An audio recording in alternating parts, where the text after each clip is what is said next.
What is up, guys? My name is Germ Dunner, and in today's video we are going to be going over the best graphic settings, controls, settings, and sensitivity settings that you can use for PUBG Mobile.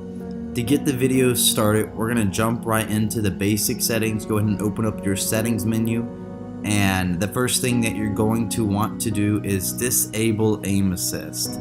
This is because you're going to lock on to enemies that you might not be aiming at, and it's going to get in the way. After that, change your shotgun firing mode from tap to release.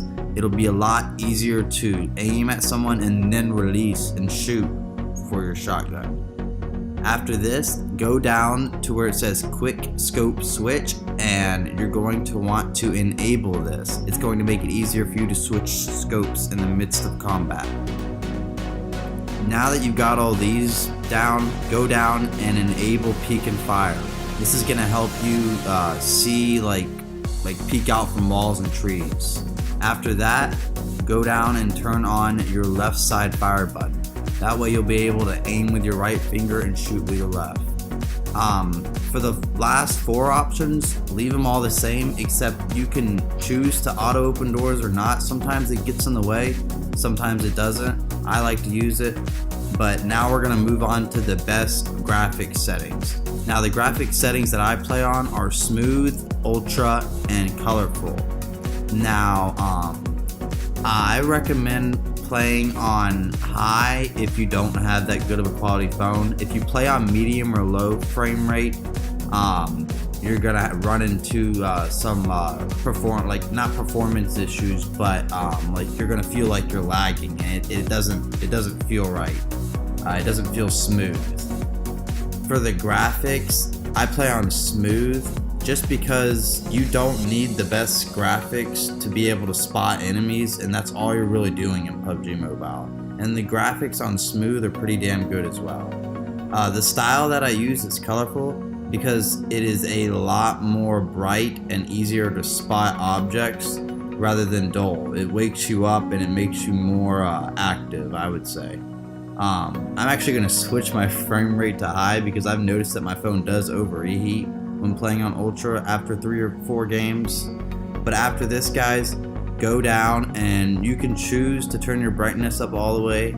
It will use more battery, but it will also make it easier to spot enemies. I do recommend turning on auto adjust because sometimes your phone cannot handle all these graphics and it will automatically adjust them for you. Now we're going to get to my control layout. This is the control layout that I use.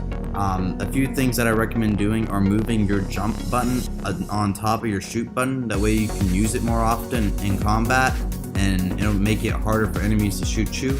I also recommend increasing the size of your joystick. That way you never fail to hit it when you need to move.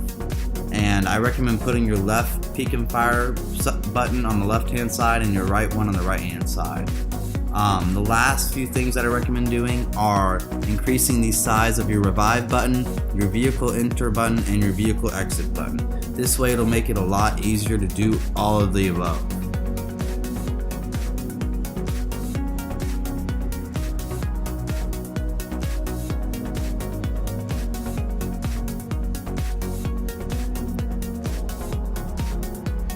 Now that we've got that under control, let's go over to the vehicle controls. Now, if you're going to want more control on like a motorcycle per se, I recommend using the single joystick. This way you'll never fall off. If you want more control over like your vehicles, I recommend using button controls. It's going to give you more control overall, but single control allows it to be a lot more easier. Now let's move on to my sensitivity settings that I use. The first thing I recommend doing is going all the way to high and then clicking customize. I play on a lot of high sensitivity settings. This way it's easier to react in situations where you have to react quickly. I actually leave a lot of these the same, except for the 4 times, the third person no scope, and occasionally I'll change the red dot and the 2 times, but I leave them the same here.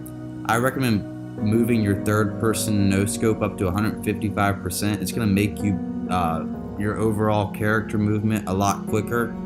when you're just running without aiming or anything. And then I recommend actually moving your 4 times down to 15%. I don't think you need to have it at 18%. I like using it at 15% just because I feel like it's easier to aim at long distances. Now we're going to move down to the ADS sensitivity. I recommend just repeating what you did above, except leaving third person no scope the same because that's your actual aim down sight sensitivity. And all the rest of the sensitivities are for your gyroscope, and since you don't use gyroscope because it's kind of weird, I do not recommend messing with any of those. Now that we've talked about my sensitivity settings, let's move on to auto pickup. I recommend disabling it because it just gets in the way. After that, we're going to move on to audio. Audio, you can kind of just leave them all the same. I recommend having them all on high actually, so you can hear where enemies are. If you want to turn off the music in the lobby, just turn it off, or you can just click the check mark and it'll turn it off. Because sometimes it's just annoying hearing the same song over and over. Anyways, guys, thank you for checking out today's video. If you want to look at some other ones, I've linked them up here. Don't forget to give today's video a like and subscribe if you want more tips like this, guys.